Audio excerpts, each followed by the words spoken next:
Você, por exemplo, como é que eu sei quanto que essa caneca vai custar? Vamos supor que eu sou um vendedor de canecas, por exemplo. A maioria pega o custo, multiplica por 2. Uhum. Tá errado. E nas clínicas, quais são os tipos de custos que as pessoas geralmente ignoram? Ignoram os custos fixos. Então, é fato que as empresas têm por obrigação fazer o seu financeiro. E é isso que o BPO faz, que é a parte de pagamentos, agendamentos, a organização da agenda financeira. Então, a diferença entre a contabilidade é essa. A contabilidade precisa dos números prontos para ela gerar o imposto, né? Para fazer ali o controle de notas fiscais.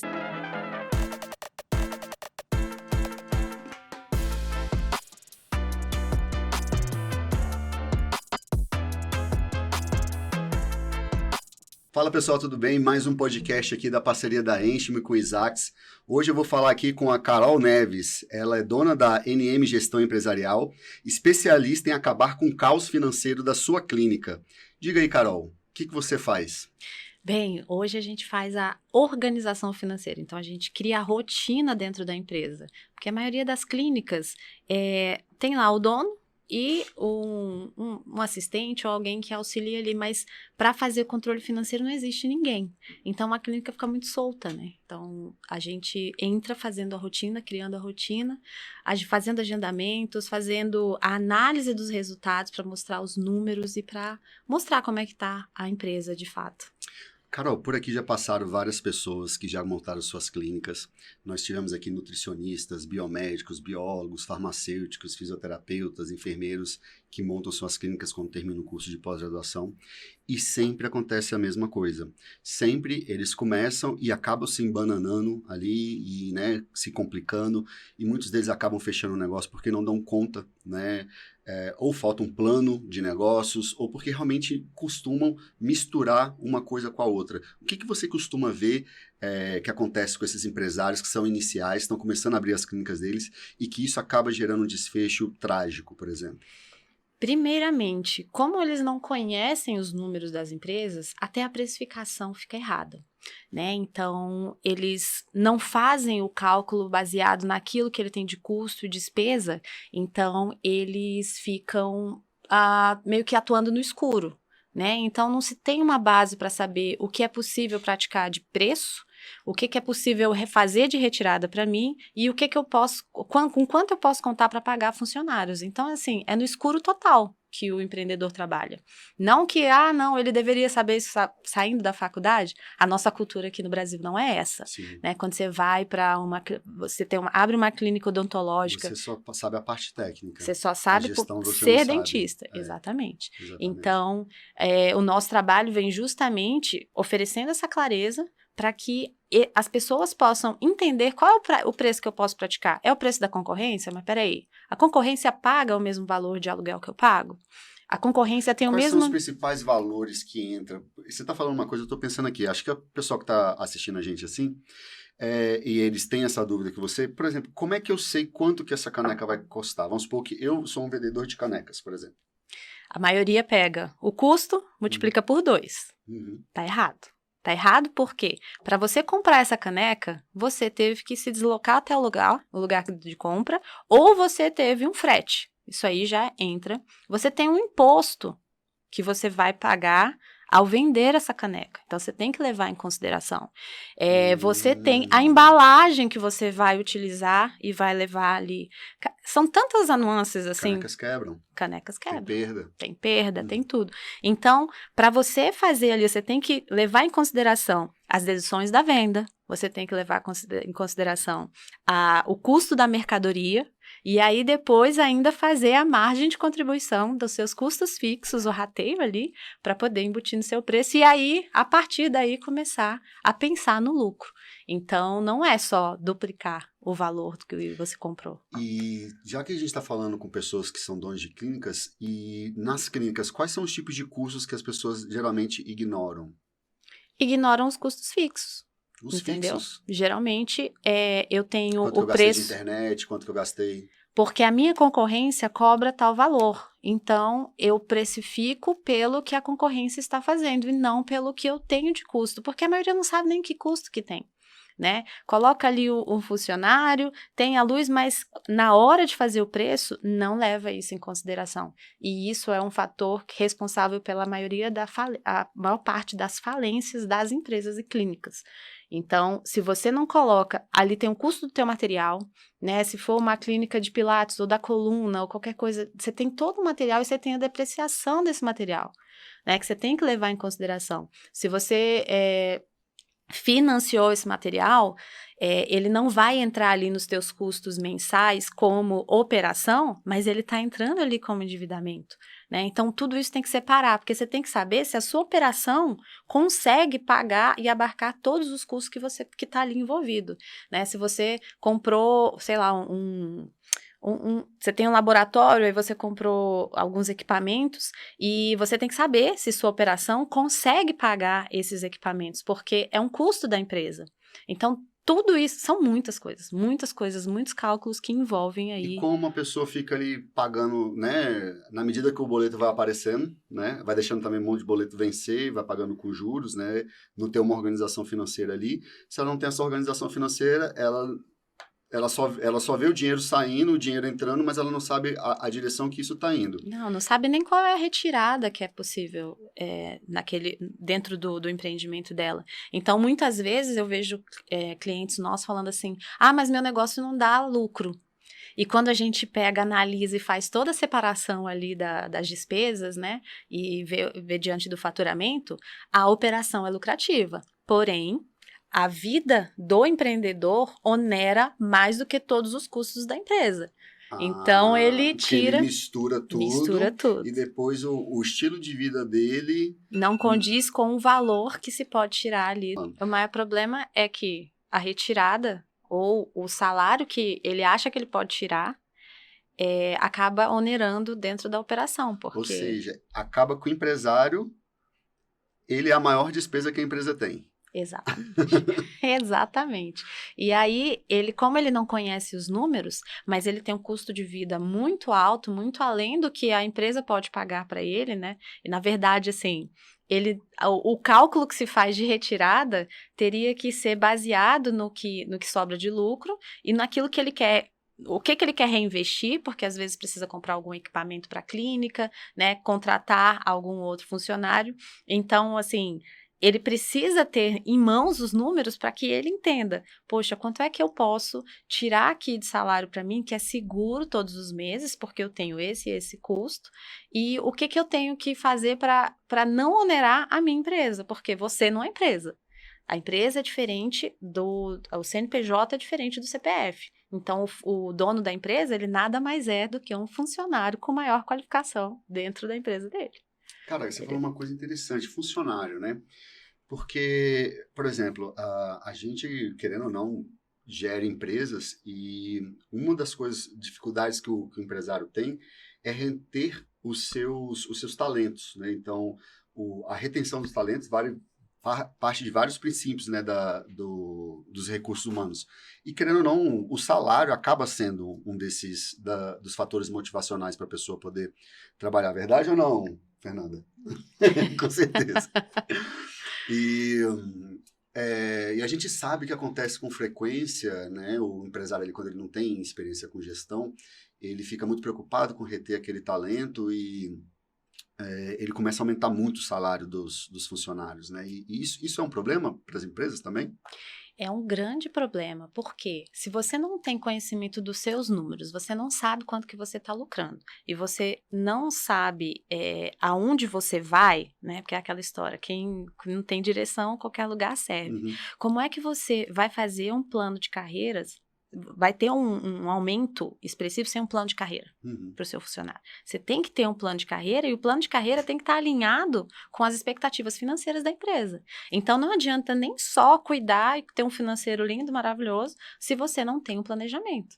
Então, tem que se ter um planejamento e, principalmente, um plano de carreira. Ou seja, se a gente vai aumentar o salário, também tem que ter, né, um plano para poder saber o que precisa ser feito para aquele salário aumentar. Contrapartida para que aquele salário seja aumentado. Eu quero contratei uma menina que que está ali me atendendo, ela ainda é uma estagiária. Ok, ela vai ficar estagiária a vida inteira? Não vai. Então, o que você precisa fazer e quais os números da empresa precisam aumentar para que você consiga aumentar, trazer aquela colaboradora como uma CLT ou até parte ali do CNPJ, não sei como que seria o plano de carreira. Mas assim, você quer melhorar para ele, mas o que precisa ser feito dentro da empresa? Quais números a gente precisa atingir para que você consiga melhorar o salário dessa pessoa? Show de bola. Então, além da questão do controle financeiro, você tem que ter um planejador financeiro, um planejamento. Sabia que hoje eu sei onde eu estou, sei muito bem quais são os meus números hoje, mas eu quero aumentar. Aí tem gente que faz as expansões, né? Tem gente que, eu quero montar, vou pegar a sala aqui do lado, porque o negócio tá ficando bom, tô tendo mais atendimento, vou contratar uma outra pessoa, vou colocar aqui. Ok, mas qual é o mínimo que você precisa ter ali para bancar toda essa movimentação? Eu vou pegar um empréstimo. Como que você vai liquidar esse empréstimo durante o período que você vai estar em obra? Tudo. Então, tudo tem que ter um planejamento. E os números, quando você não conhece os números, você começa a fazer essas coisas, vai fazendo ampliação, vai fazendo aumento, você fica numa escuridão. E quando você vê, você achava que ia gastar 30 mil, você gastou 90, 100. E aí, poxa, vai ter que correr com atendimento, com um monte de coisa. Vai passar no cartão de crédito e aí não vai conseguir pagar o cartão de crédito, vai entrar no rotativo e pronto. E aí começa aquela roda, aquela bola de neve que a maioria dos empreendedores enfrentam. Então, hoje, conhecer os números ajuda não só ali o dia a dia, mas para planejamentos futuros, né? Para você ter um consultor ali. Você chega com um consultor, não, vou contratar um consultor para resolver a minha vida. Aí o consultor chega, não tem nenhum número. E não é parte do consultor financeiro prover números, ele tem que pegar os números e já fazer o trabalho dele. Então, a maioria eu fui consultora, né? O meu maior problema era não ter a clareza necessária para dar continuidade no trabalho. E fazer por achismo não é a mesma coisa de você ter os números exatos.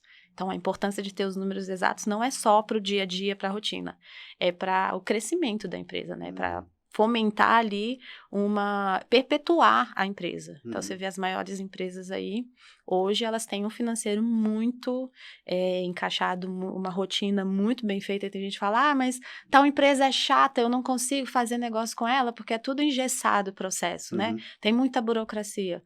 Eu não acredito que seja burocracia e nem seja chatice. Eu acredito que seja organização. E o brasileiro não está preparado para ter essa organização. Acha que é chatice, acha que é burocracia. Mas quando você vê empresas, por exemplo, que dizem, eu só tenho, os meus vencimentos são 5, 10, 15. Provavelmente, ele sabe que no dia 8 tem pagamento para ele fazer, de impostos ali que são muito altos. No dia 20 também tem, então ele tem que dividir o faturamento dele para que ele receba para fazer os pagamentos de maior maior montante, né, maior quantidade de dinheiro, e aí ele se organiza ali durante aquele mês. Então, quando você tem lá um monte de recebimento que não tem dia, não tem nada, cara, você pode ver, a empresa provavelmente é desorganizada. Certo. E o que significa essa palavra BPO financeiro? Então, BPO vem do inglês, né? É Business Process Outsourcing. Então, é a terceirização dos processos organizacionais da empresa. Você pode ter BPO de RH, você pode ter BPO de comercial, você pode ter BPO de várias partes da empresa, da parte administrativa, né? Então, o nosso é financeiro, voltado totalmente para o financeiro, diferente de contabilidade, que as pessoas acham que a gente é contabilidade. E qual é a diferença, então, de financeiro para contabilidade, já que você falou? A contabilidade faz a apuração dos números ali para que ela faça o cálculo dos impostos, né? Ou ela seja, cuida... no final, a contabilidade trabalha para o governo, né? Trabalha para o governo. Não para a administração, né? Não. Então, ela não faz a apuração dos números todos. Ela já precisa disso pronto das empresas. Então, é fato que as empresas têm por obrigação fazer o seu financeiro. E é isso que o BPO faz, que é a parte de pagamentos, agendamentos, a organização da agenda financeira. Então, a diferença entre a contabilidade é essa. A contabilidade precisa dos números prontos para ela gerar o imposto, né? Para fazer ali o controle de notas fiscais também. A gente não emite nota fiscal. Tem BPOs que fazem, mas o nosso a gente prefere não, porque o fator onde ocorre a venda é o local onde deve ser mantida a nota fiscal, ao nosso ver. Porque se ocorre algum erro, precisa retificar ou qualquer coisa, já está ali e a pessoa mesmo faz, né? E a gente faz só a parte do apuração dos recebimentos. Nossa, já tive aqui pessoas que estavam achando que estava recebendo lá da maquininha de cartão, que estava tudo certo, e quando foi ver, não estava recebendo de acordo com a taxinha lá, que é de desconto, né?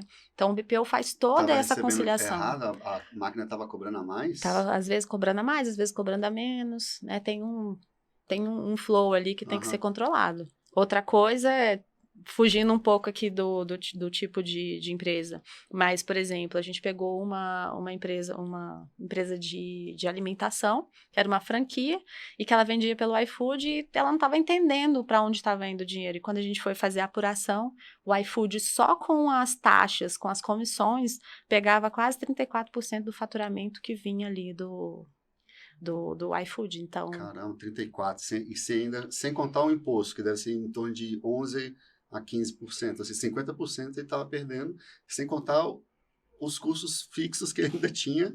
Caramba, aí fica difícil de sobreviver nesse cenário, né? E aí é a questão de fazer o controle diário. Não adianta você pegar no final do mês, agora eu vou fazer tudo. Aí você vai fazer a conciliação bancária, vai ter ali R$3, já cansou de vir cliente para mim falar assim, mas o que é R$3 dentro da minha operação? É R$3 que você não sabe, que vai mudar ali 0,0 alguma coisa do teu indicador. Quanto, né? Então, a gente identifica tudo, todos os dias, e a gente vai fazendo essa apuração diária, inclusive dos cartões de crédito. Ó, tem uma pergunta capciosa agora, e essa pergunta vale o like. Dá um like aqui nesse vídeo agora, que eu vou fazer a pergunta. Tudo bem, empresas, né, vivem sem um BPO financeiro. Como que eu sei que chegou o momento de eu contratar um BPO financeiro? Se alguém te perguntar, você conhece seus números? Você sabe em que momento está a sua empresa hoje? Você não souber essa resposta? Esse é o momento. Ótimo, ótimo. Muito obrigado pela sua participação aqui. Eu gostaria que você deixasse aqui pra gente os seus contatos, os seus arrobas pessoais da empresa. Se você quiser deixar o WhatsApp, a gente coloca o link aqui para o pessoal entrar em contato lá com o pessoal do seu atendimento lá. Então, o nosso Instagram é @nmgestãoempresarial. O meu pessoal é @carolns03.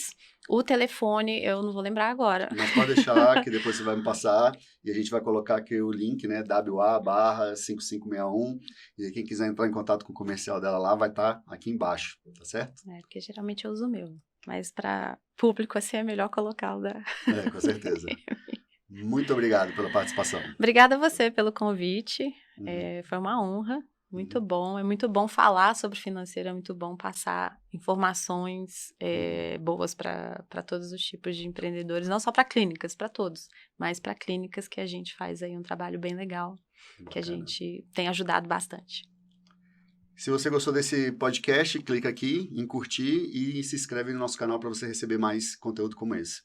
Até logo.